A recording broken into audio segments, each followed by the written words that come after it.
প্রাচীন মিশরের মানুষ মনে করত নীলনদ কেবল তখনই পানি দেয় যখন তাকে একজন সুন্দরী কুমারী মেয়ে উপহার দেওয়া হয়। ইসলামের আলোয় এই প্রথা বন্ধ হয় ঠিকই, কিন্তু অলৌকিকভাবে নীলনদ মৃত হয়ে গেল। তখন হজরত ওমর রাদিয়াল্লাহু আনহু এর পাঠানো এক চিঠির ছোঁয়ায় কিভাবে সেই মৃত নদী আবারও সচল হল। সেই অন্ধকার যুগে প্রতি বছর যখন নদীর পানি শুকিয়ে যেত, তখন মিশরীয়রা এক নিষ্ঠুর উৎসবে মেতে উঠত। তারা দেশের সবচেয়ে সুন্দরী একটি মেয়েকে বাছাই করত। তারপর তাকে মূল্যবান অলঙ্কার আর রাজকীয় পোশাকে সাজিয়ে জ্যান্ত অবস্থায় নদীর উত্তাল ঢেউয়ে নিক্ষেপ করত। তাদের বিশ্বাস ছিল এই বলিদানের ফলেই নদী আবার কানায় কানায় ভরে উঠবে। যুগের পর যুগ ধরে এভাবেই অসংখ্য নিরপরাধ প্রাণ কেড়ে নিয়েছে এই কুসংস্কার। সময়ের নিয়মে ইতিহাসের চাকা ঘুরল। হজরত অমর রদিয়াল্লাহু আনহুয়ের খিলাফতকালে সেনাপতি অমর ইবনুল আস রদিয়াল্লাহু আনহু মিশর জয় করলেন। ইসলামের সাম্য আর মানবতার আলো পৌঁছল পিরামিডের দেশে। যখন আমর ইবনুল আস রদিয়াল্লাহু আনহু এই নিষ্ঠুর প্রথার কথা জানতে পারলেন, তিনি শিউরে উঠলেন।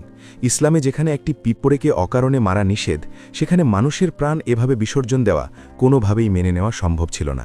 তিনি তৎক্ষণাৎ এই প্রথা কঠোরভাবে নিষিদ্ধ করে দিলেন। প্রথা বন্ধ হওয়ার পর শুরু হলো এক কঠিন পরীক্ষা। ওই বছর অলৌকিকভাবে নীলনদ পুরোপুরি শুকিয়ে গেল। ধুধু বালুচর আর কঙ্কালসার নদীর বুক দেখে মানুষের মনে ভয় জেঁকে বসল। কুসংস্কারাচ্ছন্ন মানুষগুলো বলতে শুরু করল, বলি দেওয়া বন্ধ হয়েছে বলেই নীলনদ তার পানি থামিয়ে দিয়েছে। চারিদিকে হাহাকার পড়ে গেল। ফসল ফলানো অসম্ভব হয়ে পড়ল। দেখা দিল চরম দুর্ভিক্ষ। উপায় না দেখে মানুষ মিশর ছেড়ে অন্য দেশে চলে যাওয়ার প্রস্তুতি নিতে শুরু করল। পরিস্থিতি হাতের বাইরে চলে যাচ্ছে দেখে সেনাপতি আমর ইবনুল আস চিন্তিত হয়ে পড়লেন। তিনি দ্রুত মদিনায় খলিফা হজরত ওমর রদিয়াল্লাহু আনহুয়ের কাছে একজন দ্রুতগামী বার্তাবাহক পাঠালেন। চিঠিতে তিনি পুরো সংকটের কথা খুলে বললেন এবং খলিফার পরামর্শ চাইলেন।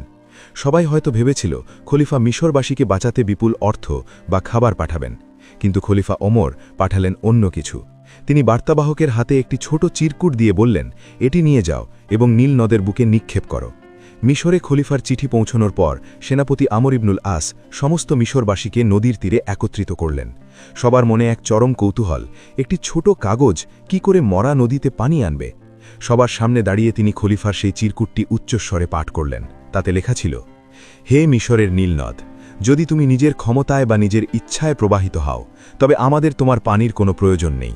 আর যদি তুমি এক ও অদ্বিতীয় মহান আল্লাহর হুকুমে প্রবাহিত হও, তবে আমি সেই মহান রবের কাছেই প্রার্থনা করছি, তিনি যেন তোমাকে আবারও সচল করে দেন। পড়া শেষ হওয়া মাত্র চিরকুটটি শুকনো নদীর বালুচরে নিক্ষেপ করা হলো। আর সেই রাতেই ঘটল এক অবিশ্বাস্য ঘটনা। পরের দিন সকালে মিশরবাসী ঘুম থেকে উঠে দেখল নীলনদ আগের চেয়েও তীব্র বেগে গর্জন করে বয়ে চলেছে। এক রাতের ব্যবধানে নদীটি প্রায় 16 হাত গভীর পানিতে কানায় কানায়